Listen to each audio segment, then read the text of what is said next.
In 2007, a 74-year-old man in Georgia announced that he would personally baptize every third child born into a family.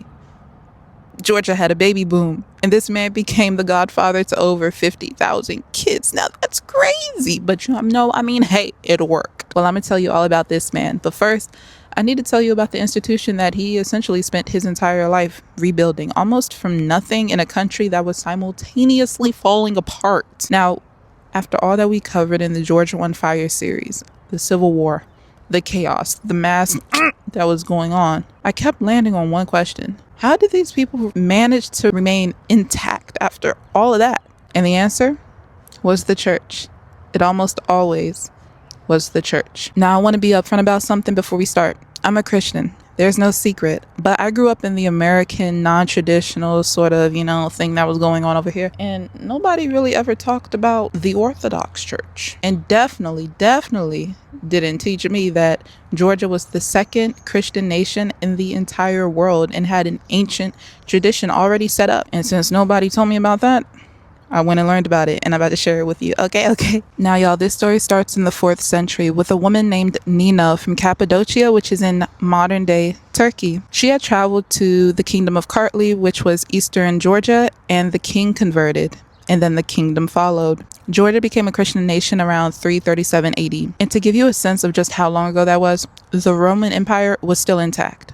Muhammad hadn't even been born. The Viking Age hadn't even begun. And this church has been running essentially continuously. Continuously. Since then, it survived the Persian invasion, the Arab conquest, Mongol devastation, and Ottoman pressure. And then, maybe most remarkably, the Russian imperial rule that abolished the church's independence in 1811 and tried to absorb it entirely into the Russian Orthodox Church. Yeah, it survived that too. And then Soviet atheism came, another terrible time. This was a time that they shut down almost every church, killed hundreds of clergy, and tried very deliberately to make the whole thing disappear, make it seem like it was history. But it survived that too. And whatever you believe, this is a record of endurance that is worth paying attention to. Which brings me to the man, Patriarch Ilia II, born Irakli Gudushari Shiolashvili in 1933 in what is now Russia to a Georgian Orthodox family. He died this past March at 93 years old. He was the Catholicos Patriarch of all Georgia, unique to the Georgian Church for nearly 50 years. The longest serving patriarch in the church's entire history. And when he took over in 1977, there were 34 to 50 active churches left in the entire country. 34 for an entire Christian nation. But by the time he died, there were hundreds. The church had gone from a barely surviving institution to the most trusted public body in all of Georgia. More trusted than any politician, any government, any other institution consistently for decades. That's not a small thing to do, especially inside a country that went through what Georgia went through. During the Civil War in the 90s, Ilia II was calling both sides to the table, hosting negotiations, standing in the middle of a country that was tearing itself apart. In 1989, before independence had even fully happened, he walked into the street with protesters in Tbilisi trying to get them to convene at the church. They refused, and Soviet troops dispersed the crowd. People died, becoming known as the April 9th tragedy. In 2008, when Russia invaded and diplomatic relations between the two countries completely collapsed, the Georgian Orthodox Church became, for a period, the only functioning channel between Tbilisi and Moscow. He personally met with Medvedev. He negotiated the term of Georgian soldiers' bodies from occupied territory so families could bury them according to their tradition. I want to stop there for a second. The ability to bury someone the way your people do, that matters more than it sounds. And he understood that. He also did things that were quieter, but just as important. He commissioned an artist to revive a dying Georgian art form, Klosone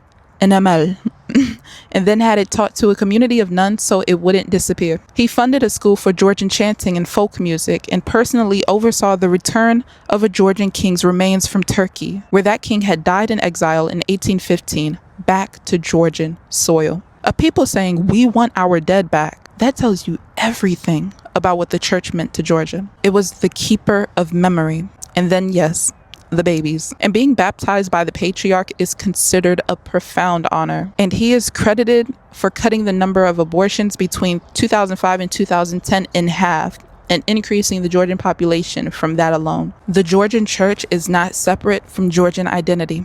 It is Georgian identity in ways that expand further than just religion. The Georgian language survived foreign occupation because the church kept conducting services in Georgian when imperial powers wanted it replaced. The Georgian script, one of the oldest original writing systems in the world, developed in direct connection with the church. Faith, language, identity, all the same thread. Ilia II understood that. He wasn't only tending to people, he was tending to souls, a nation. And when he died in March, the government declared national mourning. Tens of thousands lined the streets of Tbilisi. The ecumenical patriarch of Constantinople came. Pope Leo XIV sent a letter calling him a voice of reconciliation and a tireless builder of unity. Even in grief, Georgia came together. So here's where we're going. This channel is moving into a new series on faith in Armenia. I know, like, how do we go from Georgia to Armenia? But look, it's gonna make sense. And I want you to understand before we get there, that faith in this part of the world is not decorative. It's not background texture. It is structural. It holds the walls up. It holds the people up. Armenia has its own ancient church, which goes further back by a little than the Georgian one. Its own story of survival. Its own version of this same question. What held people together? If that's something you want to explore slowly, honestly, without pretending it's simple, go ahead and subscribe. That's where we're headed. And I'm also running a second series concurrently, which might, rub some people the wrong way, but I don't care. It's lessons from Caucasians. The impact that learning about this region and being in contact with these people, how it's impacted my life personally. Two very different lenses, same part of the world. All right, I'll see you there. All right, peace.